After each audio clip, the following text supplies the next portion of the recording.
Hello friends, आज हम इस वीडियो में क्लास 10th का ज्योग्राफी से अध्याय 5 खनिज तथा ऊर्जा संसाधन चैप्टर के सारे प्रश्नों को हल करेंगे। प्रश्नों का हल सरल भाषा में और सटीक दिया गया है, जो आपको आने वाले बोर्ड के एग्ज़ाम में बेहतर मार्क्स लाने में मदद करेगा। तो चलिए फिर शुरू करते हैं। इसमें पहला क्वेश्चन जो पूछा गया है वह वैकल्पिक प्रश्न है।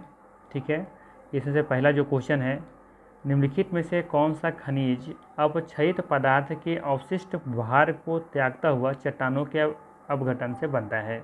ऑप्शन है कोयला, बॉक्साइट, सोना या फिर जस्ता। इसका सही आंसर होगा बॉक्साइट। ठीक है, पहला का खा यहाँ पे सही आंसर है। नेक्स्ट है, झारखंड में स्थित कोडरमा निम्नलिखित में से किस खनिज का अग्रणी उत्पादक है? झारखंड में स्थित कोडरमा निम्नलिखित में से किस खनिज का अग्रणी उत्पादक है?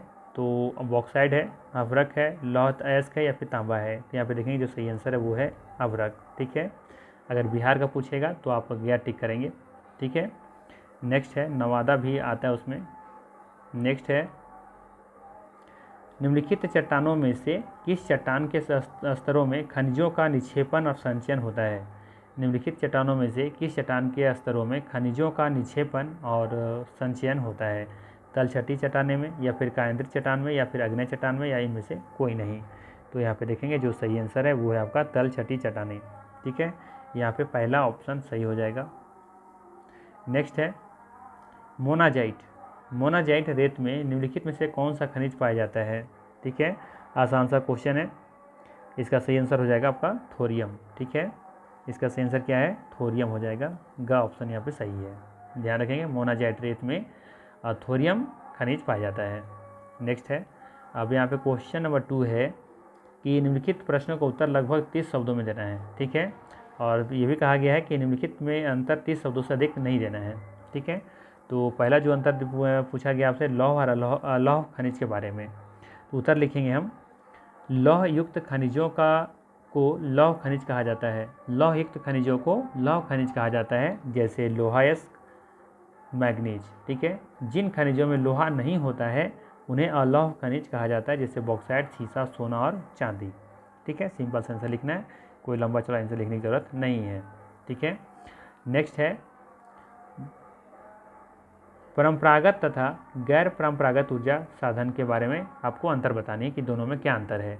तो आप लिखेंगे, ऊर्जा के परंपरागत स्रोत आमतौर पर समाप्य माने समाप्त होने वाला और प्रदूषणकारी होते हैं, जैसे जलाऊ लकड़ी, कोयला, पेट्रोलियम। ये सबसे देखेंगे प्रदूषण भी होता है और ये समाप्त होने वाले भी हैं। तो ये हो गए हमारे परंपरागत स्रोत। जबकि लिखेंगे ऊर्जा के गैर पारंपरिक स्रोत आमतौर पर अपार मतलब कभी खत्म होने वाला नहीं और गैर प्रदूषणकारी होते हैं, जैसे सौर ऊर्जा, पवन ऊर्जा, ज्वार है ना, ज्वारीय ताप हो गया, परमाणु ऊर्जा हो गया। ये सभी क्या है? गैर परंपरागत स्रोत के उदाहरण हैं। ठीक है, तो ये दोनों में बेसिक अंतर यही है। नेक्स्ट है, खनिज क्या है? ठीक है, खनिज क्या है? इसका आंसर लिखेंगे, खनिज एक प्राकृतिक रूप से विद्यमान समरूप तत्व है जिसकी एक निश्चित आंतरिक संरचना होती है या संघटक होते हैं। निश्चित संघटक होते हैं, ये लिख सकते हैं आप। ठीक है, आगे है, आग्नेय तथा कायांतरित चट्टानों में खनिजों का निर्माण कैसे होता है? आग्नेय तथा कायांतरित चट्टानों में खनिजों का निर्माण कैसे होता है? आंसर लिखेंगे, इन चट्टानों में खनिज दरारों, जोड़ों व भ्रंशों में मिलते हैं, जिनका निर्माण उस समय होता है जब यह तरल या गैसीय अवस्था में दरारों के सहारे वह पृष्ठ की ओर धकेले जाते हैं, तब यह ठंडा होकर जम जाते हैं और सिराओं या परत के रूप में पाए जाते हैं। ठीक है, इसका ये आंसर लिखना है आपको। नेक्स्ट है, हमें खनिजों के संरक्षण की क्यों आवश्यकता है? क्यों हमें खनिजों को संरक्षण करना चाहिए? ठीक है, तो आंसर लिखेंगे आप, खनिज संसाधनों को संरक्षित करने की आवश्यकता है क्योंकि वे सीमित हैं। ठीक है, लिमिट है मेरे पास। खनिज संसाधनों के निर्माण में लाखों वर्ष लगते हैं। उनके वर्तमान उपभोग दर की तुलना में उनके जो पुनर्निर्माण की जो प्रक्रिया है थोड़ी धीमी नहीं, बहुत धीमी है ना। यहाँ पे लिखेंगे प्रक्रिया धीमी है, इसीलिए खनिज संसाधन सीमित तथा नवीकरणीय योग्य है। ठीक है, इसलिए खनिज संसाधन सीमित है और यहाँ पे नवीकरणीय नहीं होगा, अनवीकरणीय योग्य होगा।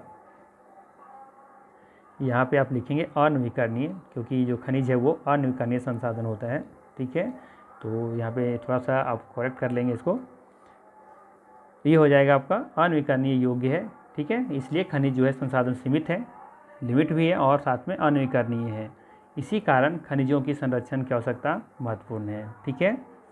नेक्स्ट है, अब तीसरा क्वेश्चन में पूछा गया है, बोला गया है कि निम्नलिखित प्रश्नों का उत्तर लगभग 120 शब्दों में आपको देना है। पहला क्वेश्चन है, भारत में कोयले के वितरण का वर्णन कीजिए। भारत में कोयले का वितरण डिस्ट्रीब्यूशन कहाँ कहाँ पे है, ये आपको बताना है, वर्णन करना है। तो आप लिखेंगे, कोयले के समृद्ध भंडार पश्चिम बंगाल तथा झारखंड के दामोदर घाटी क्षेत्र में पाए जाते हैं। पश्चिम बंगाल के रानीगंज तथा झारखंड के बोकारो और झरिया महत्वपूर्ण कोयला क्षेत्र है। कुल उत्पादन का 1/3 हिस्सा कोयला इसी क्षेत्र से प्राप्त होता है। ठीक है। गोदावरी महानदी, सोन, वर्धा नदी घाटियों में भी कोयले के जमाव पाए जाते हैं। कहाँ?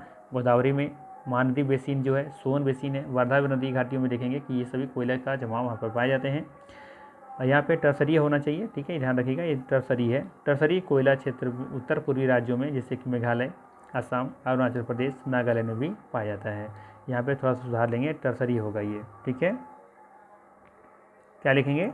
टर्सरी कोयला क्षेत्र उत्तर पूर्वी राज्य जैसे कि मेघालय, असम, अरुणाचल प्रदेश व नागालैंड में भी पाया जाता है। ठीक है, तो ये लिखेंगे भारत में कोयले का वितरण पूछा जाएगा तो।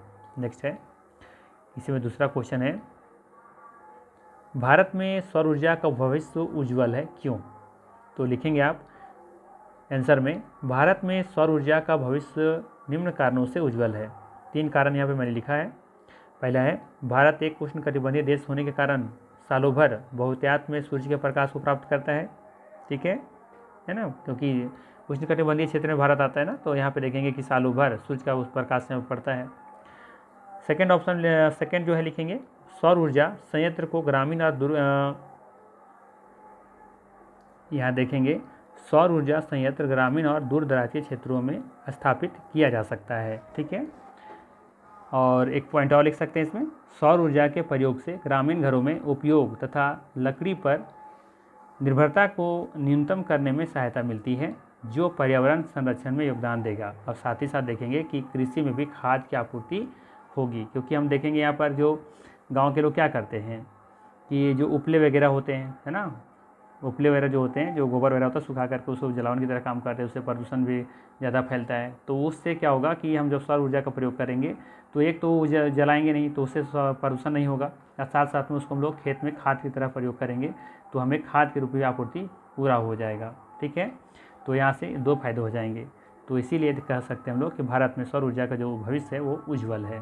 ठीक है, तो ये सारे क्वेश्चन के आंसर थे। वीडियो कैसा लगा? अगर अच्छा लगा होगा तो ज़रूर कमेंट कीजिएगा, लाइक कीजिएगा और दोस्तों के साथ शेयर ज़रूर कर दीजिएगा। ठीक है, थैंक्स फॉर वॉचिंग। मिलते हैं हम लोग फिर नेक्स्ट वीडियो में। Thank you.